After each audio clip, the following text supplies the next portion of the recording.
आप सभी का स्वागत है आपके अपने YouTube channel Shri Ram classes में। और इस वीडियो में हम बात करेंगे रीट परीक्षा 2022 जो 24 जुलाई 2022 का जो आपका पेपर हुआ था लास्ट वाले शिफ्ट में, फोर्थ शिफ्ट में। तो फोर्थ शिफ्ट में जो पेपर हुआ था आपका, उसमें आपके बाल विकास के 30 प्रश्न पूछे गए थे। तो 30 ही प्रश्नों की आपको आंसर की इस वीडियो में मिलने वाली है, CDP की, मनोविज्ञान की। तो आइए देखते हैं 30 में से आपके कितने प्रश्न से होते हैं, कमेंट करके आप ज़रूर बताना। ये बाल विकास का पहला प्रश्न आपके सामने है कि निम्नलिखित में से सीखने की प्रक्रिया में शामिल हैं। तो शारीरिक भी होता है, मनोवैज्ञानिक भी होता है, पर्यावरणीय भी होता है। उपरोक्त सभी इसका करेक्ट आंसर हो जाएगा। दूसरा प्रश्न है, रिक्त स्थान वो निकटतम वातावरण है जिसमें व्यक्ति रहता है। तो वो किस में रहता है? वो माइक्रो सिस्टम में रहता है। तो सूक्ष्म प्रणाली इसका सही उत्तर हो जाएगा, माइक्रो सिस्टम।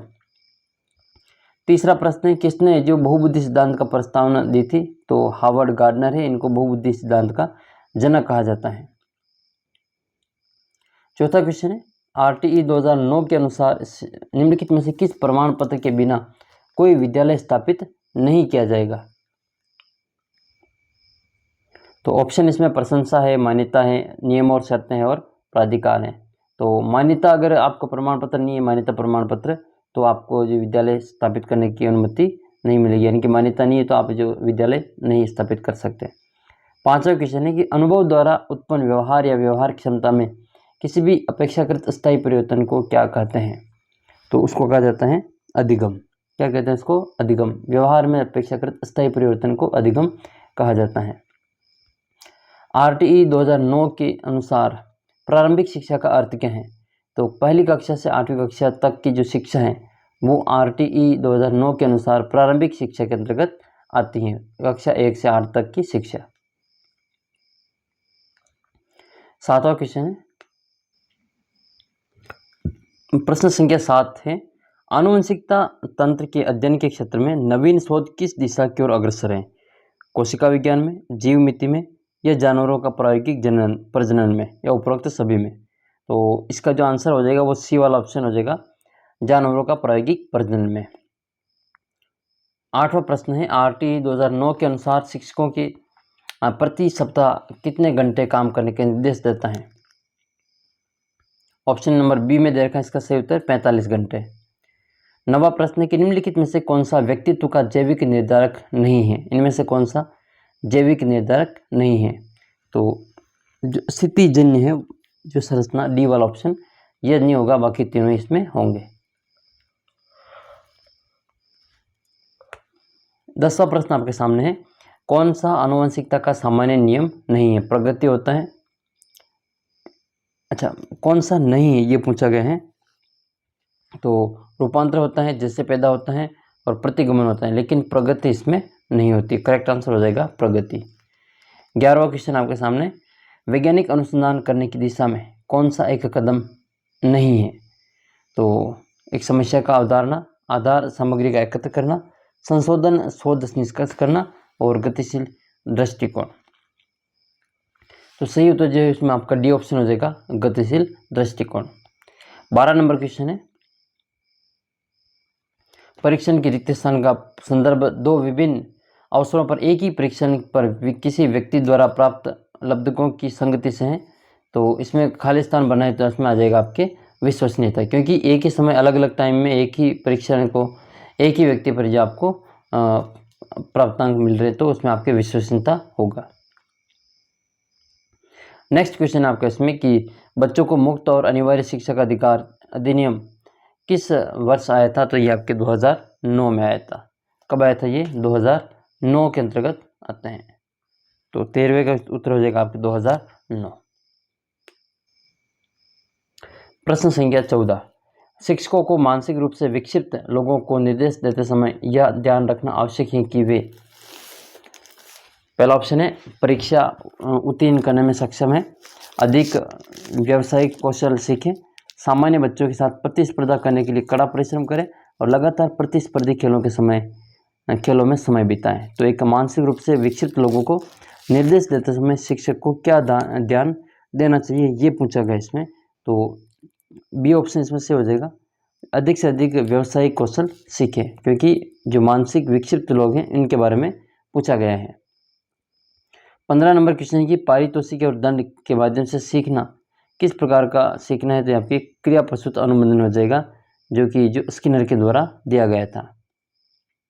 16 नंबर क्वेश्चन है, फ्राइड के अनुसार व्यक्तित्व के प्राथमिक संरचना तत्व।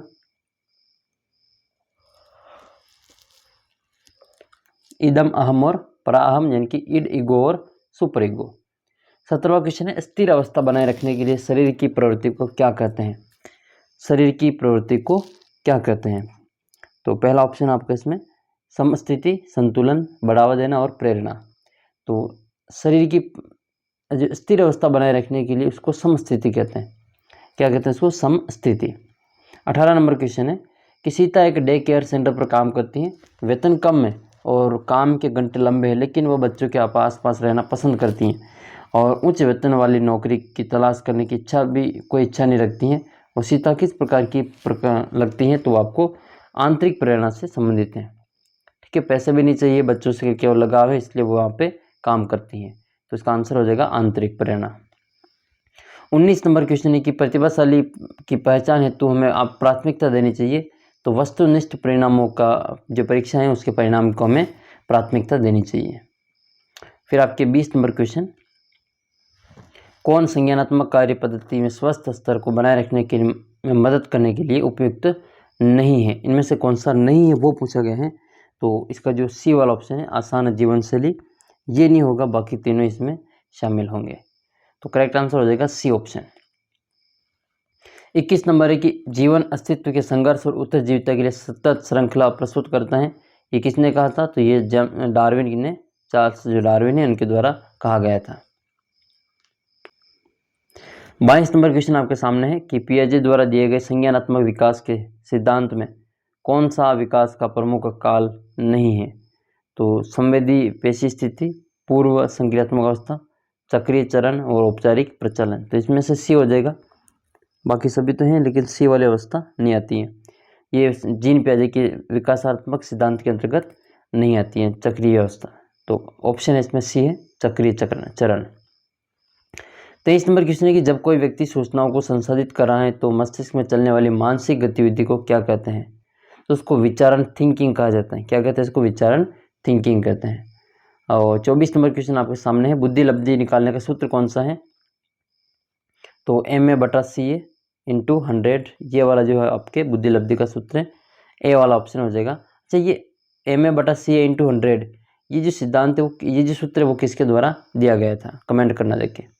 आत्मसातकरण क्या है? तो ये फिर आपके जीन पियाजे वाले ही है, वर्तमान स्कीमा का बाह्य प्रयोग जगत से विश्लेषण करना। तो करेक्ट आंसर हो जाएगा आपके इसमें ए ऑप्शन। 26 नंबर है कि शिक्षा के 3 प्रमुख आधार कौन कौन से हैं? तो शिक्षक हैं, छात्र हैं और पाठ्यक्रम। ए वाला उसमें सही हो जाएगा, शिक्षक, छात्र और पाठ्यक्रम। डिसलेक्सिया मैंने 4 पेपर सोल्व करवा दिए और सभी में ये प्रश्न पूछा गया था डिसलेक्सिया का। तो अब तो आपके समझ में आ गया होगा क्या है इसमें। ठीक, डिसलेक्सिया पढ़ने में कठिनाई, डिफिकल्टी इन रीडिंग स्किल। तो ए वाला ऑप्शन इसमें से हो जाएगा, पढ़ने में कठिनाई, डिसलेक्सिया। 28 नंबर प्रश्न आपके सामने है कि व्यक्ति को चित्रों की एक श्रृंखला दिखाई जाती है और उसमें कहानी बनाने को कहा जाता है।